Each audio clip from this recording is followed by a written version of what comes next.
Parker, when you look at a moment like that, where does the coaching mind go? Oh, I thought Chris handled that really well because you could clearly tell that Stewart was somewhat distracted by that. It's very easy for a player to sort of get lost in that one moment for the entirety of the game and let it affect the rest of the game. And I'm not sure what advice he would have given him, but I'm sure it would have been something along the lines of, hey, let's deal with that at the end and sort of reset ourselves for what the next few quarters hold, because it was clearly disturbed him. He was able to reset him at least for a little bit and then be able to address it after the game. So, and even in the press conference afterwards, I thought Chris was great in being able to say, hey, let's be sure we're not judging the guy's character. He's been shown he's a ball player, and we'll get to the tribunal, and he's obviously clearly remorseful for the action. I just thought he handled it really, really well. Forget Stewart and forget Chris Scott. Dimmer. Does Dimmer have to send a message out to the players? Hey, keep your heads. Don't go after Tom Stewart, because that's a combative action. That they're warriors. Let's get some revenge. What are you doing? That's just the way football is. Does the coach have to send a message out? Hey, cool your jets. Maybe not immediately, but certainly even just resetting your own playing group's pretty important. I mean, he's clearly a loved player, a very important player that's gone down. So you can certainly go about that the wrong way. But it seems like, that was clearly avoided. Both teams handled it professionally. They obviously were able to get onto the task, and it's just something that'll be debated until clearly the results come in. But even for Tom, I mean, to be able to sort of own it right at the start, I mean, that's something refreshing in that, where he put his hand up, admitted the mistake, and said, "Look, I'm happy to take what comes my way," and I applaud both teams for being able to handle it really professionally like that. So there's no restorative justice in footy. Whatever Stewart gets tomorrow night, Richmond don't benefit from. They get no sense of justice from it. Is there any place, Matty, for either a sin bin, which is pretty common in most elite sports, or a red card in Aussie rules, in AFL? So are you throwing another rule change at us? No, I'm just asking. I'm not. This is not my. I'm not in favour of it, but I think it is worth having the debate when you've got a signature moment that you can pin it on. No, I understand the debate and I understand the interest around it.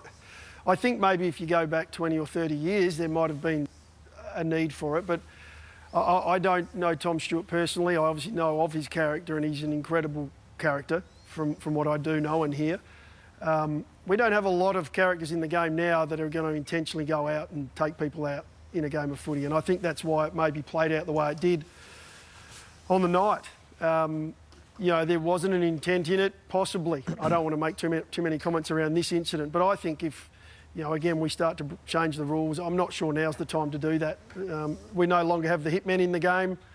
The game's cleaned itself up. I think players play now fairly. And when we see one of these rarely, the last thing you need is a rule that we get wrong where we maybe make a decision to take a player out of a game and it ends up being wrong and changes the course of that game. So I'd be against it at this point. A lot of people talking, Vossy, about, why should North Melbourne be advantage, or the next 5-4 opponents that, the Cats have, they're not going to have Tom Stewart, so they're going to be advantaged. What about a theory that Tom Stewart gets 5 weeks and he misses the next 5 matches against Richmond?